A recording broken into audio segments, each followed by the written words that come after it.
Hey everybody, welcome back to Preppy Monday. I'm sorry, not Preppy Monday, Homemaker Monday.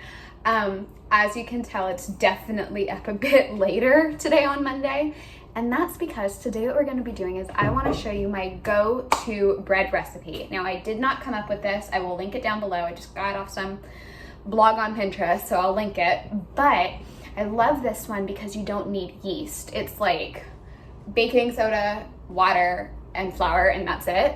That's not really it, but I need to look at it. But you get what I'm saying, right? Like it's simple, it's easy, it's quick, and then it's done. But it's also one of those breads that I use it to make my husband's peanut butter jelly sandwich. I love it in the morning with butter. I love it with the soup. Like, it's kind of just an all-rounder bread, similar to sourdough. It doesn't taste like sourdough, but it's that type of a loaf. So that's what we're gonna be doing today. Let's get into it.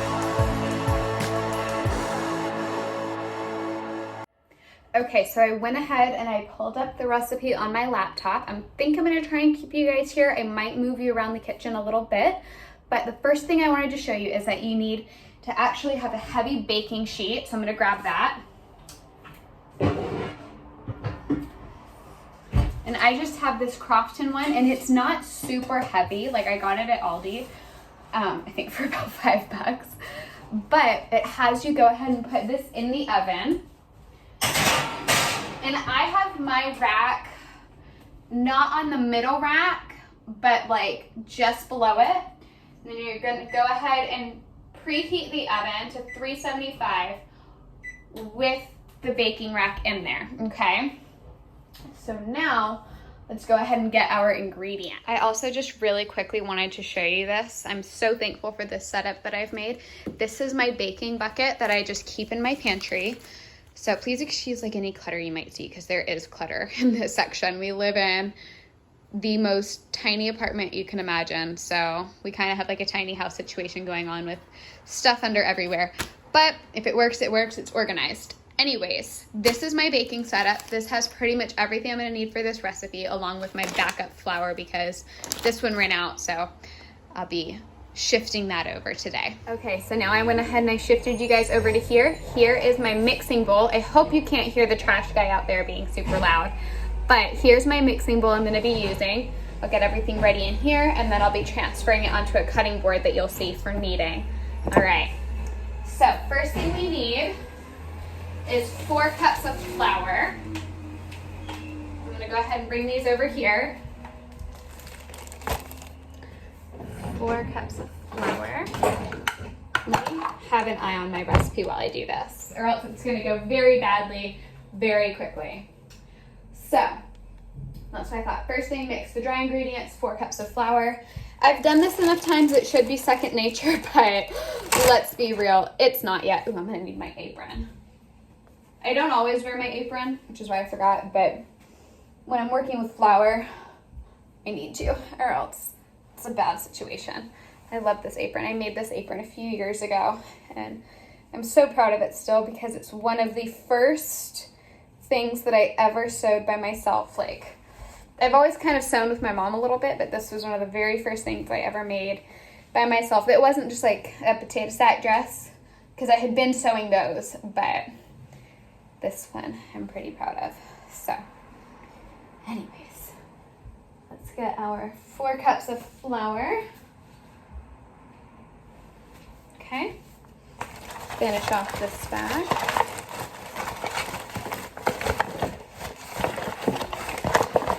Let me know, by the way, if at some point you guys would like to see an apartment tour. I'd be very willing to do that. Maybe give you guys some small space organization ideas, because I'm not sure, but I think our apartment is probably at the very most about 500 square feet, like, and that's really pushing it. But it's actually, this is an apartment that used to be a house, but it's funny actually, my husband at some point, when he was in high school, he faked a seizure, which I know isn't funny, but you know what I mean. It's when you're in high school, you do stupid stuff. We all know that. So he faked a seizure and got suspended. And so to prevent his parents from knowing, he came over here and his friend was on spring break at the time. His friend went to a different school. So he helped his friend and their dad fix up this house and make it into an apartment. So the part that we live in is what used to be the upstairs and then cut in half. They divided the upstairs into 2 little 1-bedroom apartments. So our living room, you can tell, used to be a bedroom.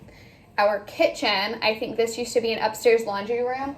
And I'm not sure what else. I think it must have been like a bonus room, just because you can see it's pretty it's a big room. Like, I love having this as a kitchen, but it doesn't work to be both kitchen and dining room and utility. You know what I mean? Like, it's everything in this room. But anyways, then we've got our bedroom, which is the size of a regular bedroom, and our bathroom right there as an ensuite. So anyways, like I said, my guess is that it's at most 500 square foot. So if you're ever interested in a small space organization / apartment tour, let me know, and I would love to do that for you guys. That's 3. Here's the 4th.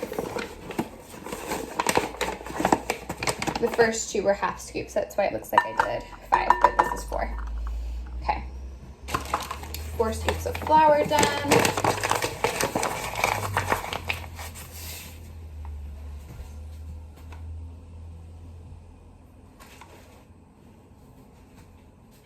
Now I need 2 teaspoons of baking powder.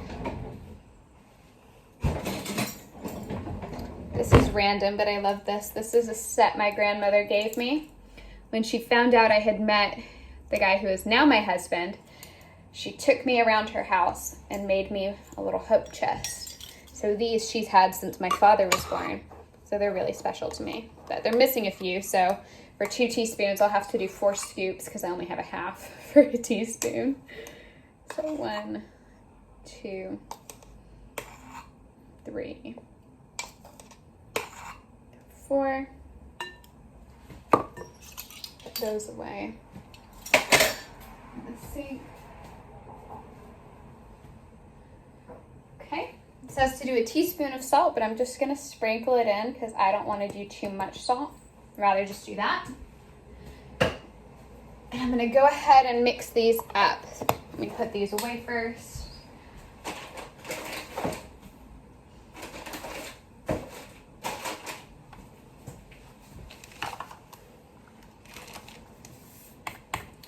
Now, what you're about to see me doing, because I know this is in view, is I'm going to go ahead and get my cutting board. And I normally would do this in the beginning, but I simply forgot to. And I like to use my cutting board as my flour rest, because then the little bits that get stuck to your measuring cups when you're dealing with flour will go ahead and go on that cutting board. So I don't have to sprinkle any more flour onto my work surface, like it's all already there. And I also like to use a cutting board as my work surface just to keep everything more contained, because as big as this kitchen utility room is, there really isn't much counter space, which is why I have that table you saw.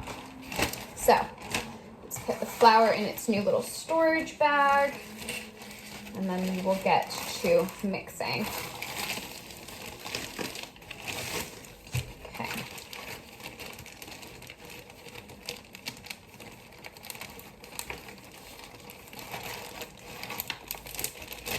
I'm definitely a big believer in a clean as you go method, just to keep everything nice and tidy while you work.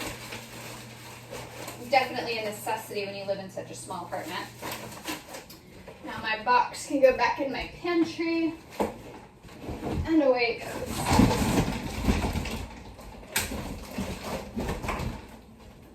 Okay, let's go ahead and get out the milk. Alrighty, I'm gonna go ahead and mix this up. So right now I'm just mixing my dry ingredients, which, if you didn't catch it while I was putting it in, it is 4 cups of flour, 2 teaspoons of baking powder, and then 1 teaspoon of salt, but I just dashed it in. Then you're gonna go ahead and mix that all up. Then now, I'm gonna go ahead and do, how much milk does it say to do? 1 1/3 cups of milk. So the way that I like to do that is I will just take my 1/3 cup measurement and I'll do it 4 times so that I'm doing it in increments. So here's the first 1. And then I'll drape that right here, like that. And very soon here, I'm gonna have to use my hands. It's gonna have to switch from being the spoon. But while I can use the spoon, I like to. I feel like it really helps get it mixed in. Okay, so 1.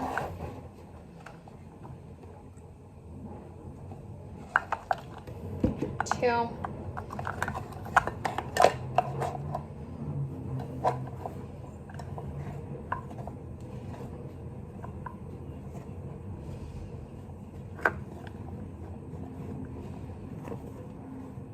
Yeah, we're getting to that point where I'm gonna have to use my hands here soon. I'm gonna go ahead and do the last 2. All right, the oven's ready.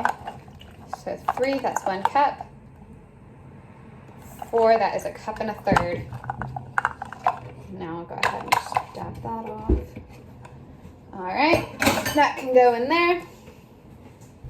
The milk away. Okay.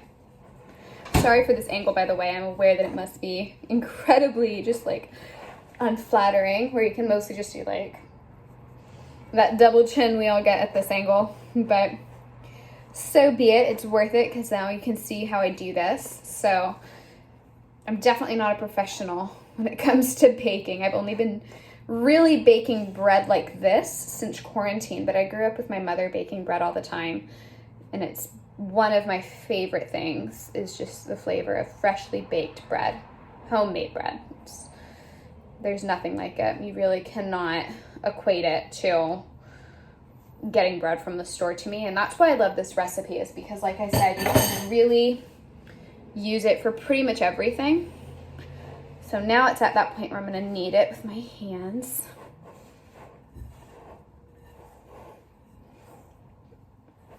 Okay.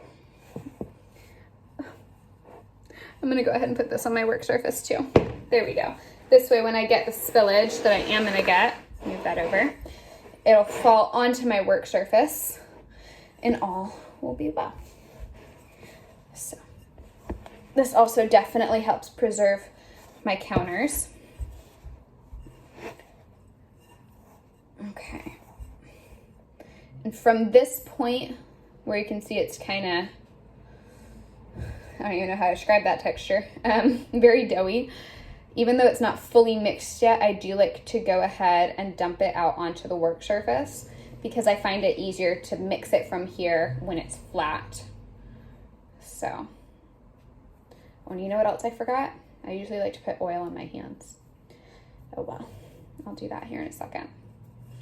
So,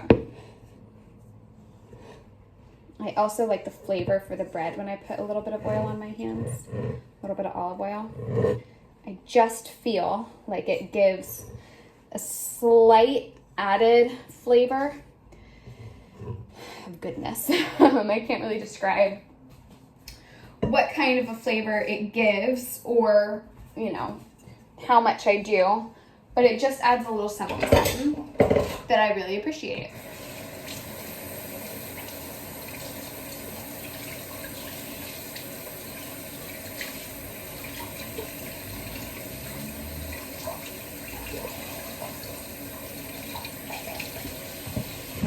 Okay, so just rinsed my hands. I'm gonna bring some of this dough back on here that fell. Don't worry, my counter is clean. And then now I'm gonna go ahead and put just a little bit of olive oil. Ooh, put that back on here. On my hands, literally just like a dab. There we go. These I think are so cute. I got them at Target. They were in the dollar spot. And I just think they're adorable. Okay, got the oil. Yes, that's so much better. It's just, I feel like it manipulates better this way. Everything's just nicer. I hope I didn't accidentally put a little bit too much flour, but if I did, I did. This bread is so foolproof, honestly. That's one of the things I love about it, because I definitely can need that help sometimes. And then when I get to this point where it's just a little bit too floury, because I've done that before, I just drizzle some olive oil. And again, I feel like it just adds a little bit of a something something. There's really not a rhyme or reason to it. You saw how much I did. Oy, there we go. I'm starting to get it how I like it. It's very much imperfect, and that's what I love about it, is that you just go with it. It's a little bit different every time, but it always tastes good. And then the key with this one that you'll see here in a second is that you're gonna make it into a round disc, and it must not be higher than 1.5 inches. So I'll show that to you better here in a second, but it can be 1.5 inches. I try and keep mine at about 1 inch, but it must not be more than 1.5 inches, or else it doesn't cook fully. And part of what I love about this one is that it is such a moist bread all week. This usually only lasts us about a week, but for that entire week, it is so just delicious and moist. And I love it with butter, but you don't need it with butter. That's part of why I like adding in the olive oil, is that you don't have to do butter with it. But man, is it good with butter. I am looking forward to having a slice when this is all done. There we go. All right. My poor phone is going to get very doughy, but that's all right. I'm going to go ahead and move this over here so you can see that texture? See where I spilled a little bit of the dough. Okay. I was thinking recently about, I love the beauty of gaining strength through things like this. You know, this really is a bit of an arm workout to knead dough. And I just think that there's something so special about that. You know, the Lord designed us to cook, and then those things that we must do give strength. And I just find that to be so special, you know. Everything that he calls us to, everything that he puts before us always has a lasting benefit. And I just think that is so special. All right, let me see if I can shape this a little bit more into a disc, but if not, yeah, it's not wanting to go. Let me put a little bit more olive oil. Okay.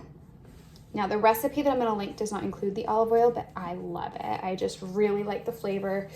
And then like I said, when I by accident get a little bit too much flour going on, I feel like it definitely does help it. So here we go. I'm gonna actually, I think what I'll do is I'll fold this back onto it like this and then flatten it down to try and get this a little bit better.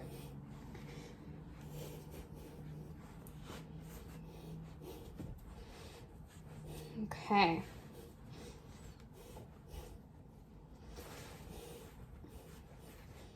This is gonna be more of a square loaf this time around. But that's all right, as I keep saying, no rhyme or reason. We just kind of go with it. All righty. So now I'm gonna go ahead and pull this hot cookie sheet out of the oven. Move this out of the way. So now that's nice and hot. I'm gonna go ahead and spray it so it doesn't stick.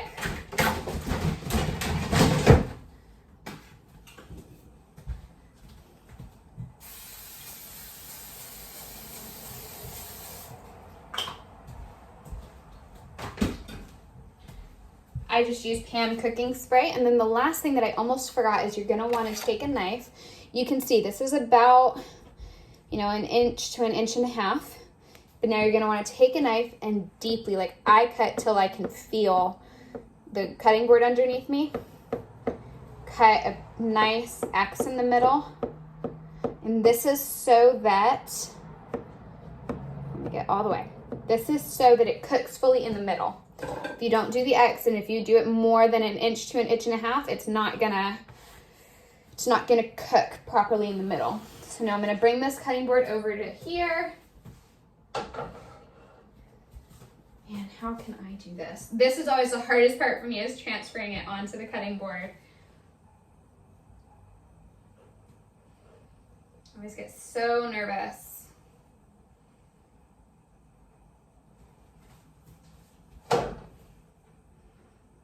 Okay.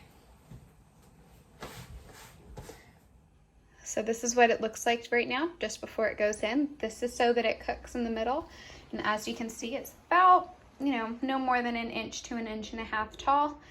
And I mean, you can definitely see it's not perfect, but that's what works about it, is that it doesn't have to be perfect.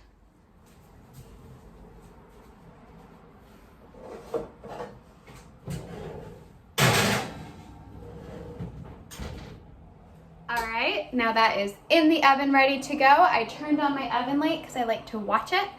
And in 35 minutes, I'll meet you back here. I'll show you the finished product. I'll cut it for you and we'll enjoy it. But for now, I'm gonna go ahead and clean up my space, make some coffee, and enjoy this amazing rainy day that we're having. I love days like this where you can just faintly see the mountain through the clouds. The magnolias are just starting to bloom.